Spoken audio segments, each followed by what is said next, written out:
நீங்கள் பார்த்து கொண்டிருப்பது ஆம்ஸ்டாங் டிவி. மதிக்கப்பட்டதா? அந்த சட்டத்திற்கு நீதியரசர்கள் அங்கீகாரம் கொடுத்தார்களா, மரியாதை கொடுத்தார்களா, அந்த சட்டத்தை மதித்து தீர்ப்பு வழங்கினார்களா? சிந்தித்து பாருங்கள்.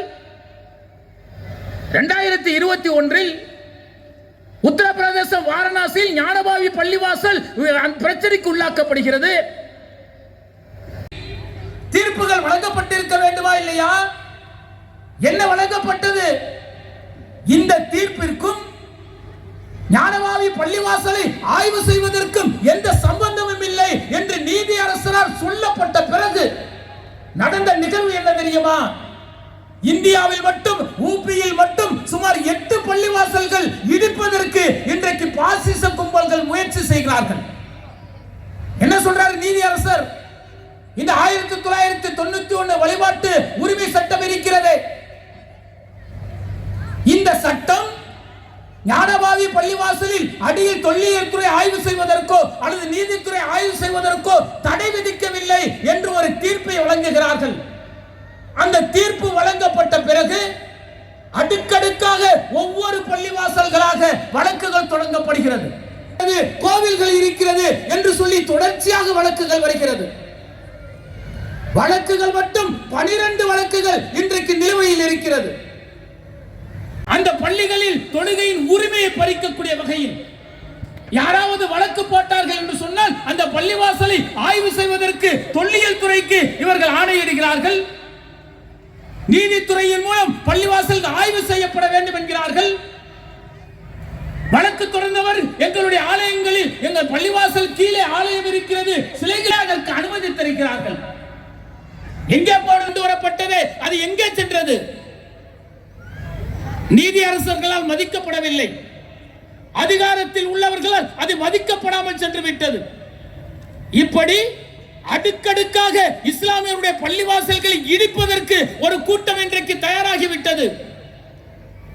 அரசியல் சாசன சட்டம் இன்றைக்கு குப்பையில் தூக்கி எறியப்பட்டு அவர்களுடைய மனசாட்சிக்கு உட்பட்டு அவர்களுடைய கொள்கையை நிலைநாட்ட, பாசிசத்தை விதைப்பதற்கு இன்றைக்கு அவர்கள் தயாராகி விட்டார்கள் என்று சொன்னால் இஸ்லாமியருடைய உரிமைகள் மெல்ல மெல்ல பறிக்கப்பட்டு வருவதை நீங்கள் பார்ப்பீர்கள். 18ஆம் நூற்றாண்டில் கட்டப்பட்ட பள்ளி 185 ஆண்டுகள் ஆகிறது. அந்த பள்ளிவாசலில் தொடர்ச்சியாக மக்கள் தொழுது கொண்டிருக்கிறார்கள். பொதுப்பணித்துறையை கையில் வைத்துக் கொண்டு அந்த பள்ளிவாசலை இடித்து தரமட்டமாக்கி இருக்கிறார்கள். சொன்ன காரணம் என்ன தெரியுமா? இது ஆக்கிரமிப்பில் கட்டப்பட்டிருக்கிறது. எப்படி இருக்கும்? அது போக்குவரத்துக்கு இடையூறா இருக்குமா அல்லது ஆக்கிரமிப்பு செய்யப்பட்டு இருக்குமா?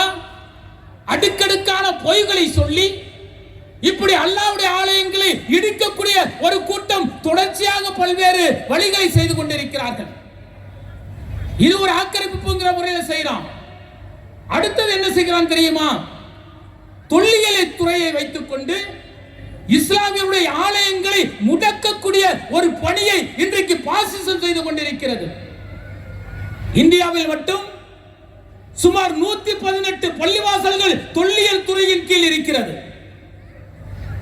இதுல நீங்க ஹைதராபாத்தில் நிஜாம் இருக்கிறாரே, அவர் கட்டுப்பாட்டில் இருந்த பள்ளிவாசல்களை தவிர சுமார் 118 பள்ளிவாசல்களில் வணக்க வழிபாடுகள் முடக்கப்பட்டிருக்கிறது. பறிக்கிறான்ல, அதுபோலத்தான் மற்ற மதங்களுடைய ஆலயங்களுக்கு செய்கின்றானா? தேவாலயங்களுக்கோ கோயில்களுக்கோ அப்படி செய்கிறானா என்று சொன்னால் அவருடைய கட்டுப்பாட்டில் இருக்கக்கூடிய அனைத்து ஆலயங்களிலும் பூசிக்கப்படுகிறார்கள், பூஜை நடத்தப்படுகிறது. ஆனால் இஸ்லாமியருடைய பள்ளிவாசல்களை மட்டும் சட்டத்தை வைத்து அவர்களை முடக்குகிறார்கள் என்று சொன்னால் திட்டம் என்ன தெரியுமா? தௌலதாபாத் என்கின்ற இடத்தில் தொல்லியல் துறை கட்டுப்பாட்டில் பள்ளிவாசல் இருக்கிறது. சுமார் 150 ஆண்டுகால பழமையான பள்ளி.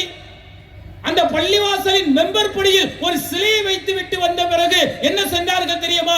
இது பாரத மாதா கோவில் என்று சொன்னார்கள். அது இன்றைக்கு தொல்லியல் துறை கட்டுப்பாட்டில் இருக்கக்கூடிய ஒரு பள்ளிவாசல் கோயிலாக மாற்றப்படுகிறது என்றால் இஸ்லாமியருடைய உரிமைகளை மெல்ல மெல்ல பறிப்பதற்கு இன்றைக்கு பாசிசம் தயாராகிவிட்டது.